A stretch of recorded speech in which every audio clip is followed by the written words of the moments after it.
Excuse me. That was ill-mannered. I'm not like this, okay? I'm not like this. I was born by the stars, crystal rivers from afar. I was flowing. This joint crazy, bro. This is crazy. Oh, snap. My face is really on YouTube right now. Hello, world. My name is E Josiah Kenty. I'm new to this. I just wanted to open up and tell you guys welcome to my page. So this channel is gonna be about inspiring, just straight inspiration. You already know what's going on. It's gonna be straight pandemonium in this thing. So when you click on this video, when you click on any kind of video, you're gonna get the raw, authentic, and uncut version of me. The slogan that you're gonna hear all on this page is to empower, motivate, and activate. That's all I wanna do for you all. Expect a video every Friday from me, whether it's gonna be a vlog. I wanna invest inside of a camera. That's one thing that I do wanna do. So if you guys have any camera, suggestions, go ahead and drop that inside the comment section for vlogging, something that can do both. You know what I'm saying? I've already been looking at things, but I want to get you all's comment. I want to get you all's thing because I'm not really a YouTuber. Boy, if you don't get yet, so I'm so excited. We're going to get this video cranked up. Yeah! For you guys to get to know me a little bit better, I use my social platform on Facebook, Instagram, and also Snapchat. And I asked you guys a question. I said, what do you guys want to know about me?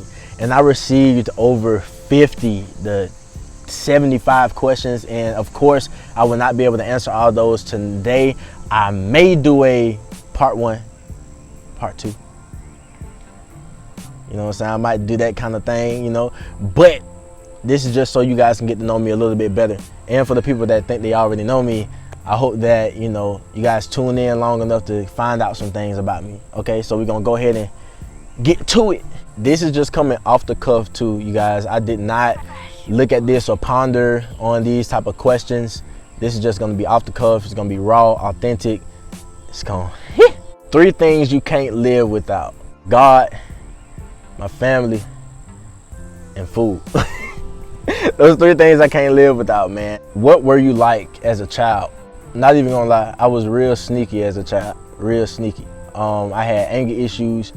I remember one time when I got mad at my mom or something like that, or my dad. I don't even know what I got mad at, but I went downstairs and I punched the window out of the garage. I took off my shirt, I wrapped it up, and I just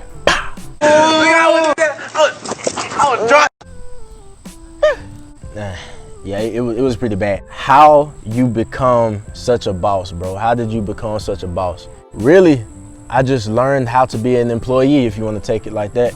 I learned how to follow, and I learned how to apply the things that people poured inside of me. I'm a mosaic of different people's, thoughts, ideals, different people's values, and I just chose to seep out the things that I chose to value myself.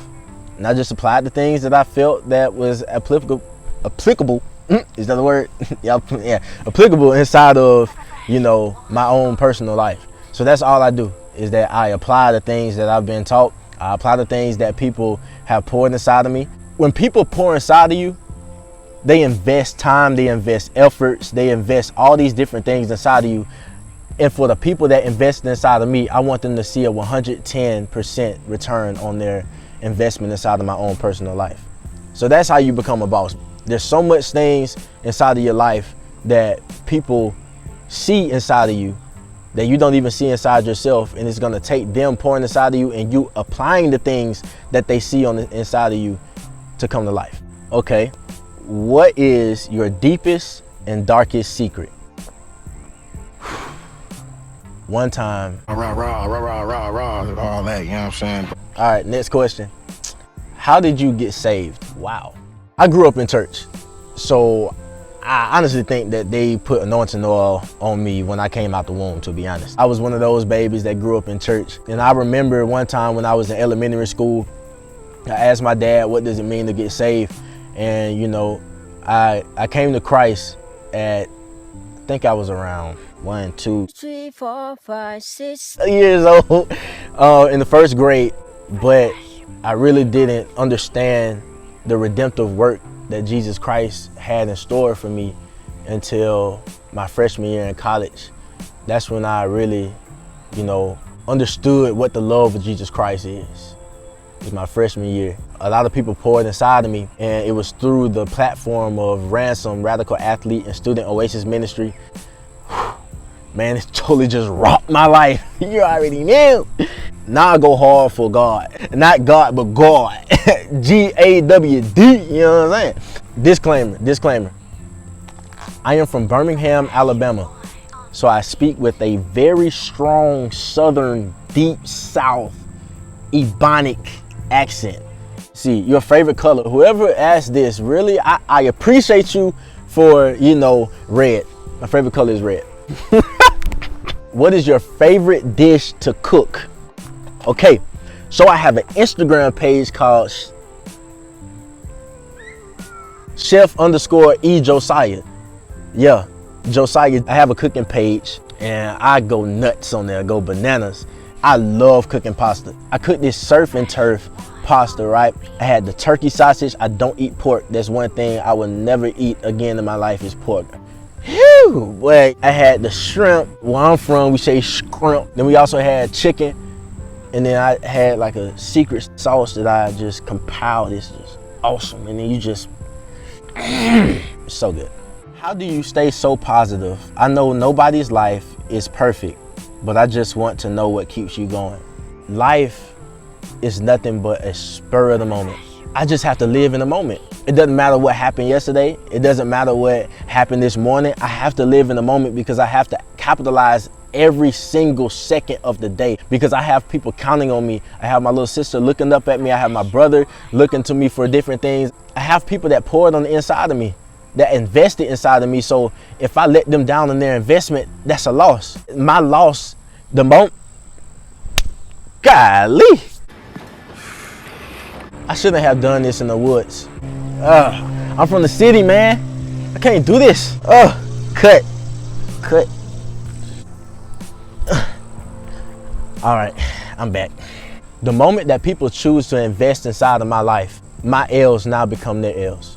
My wins now become their wins.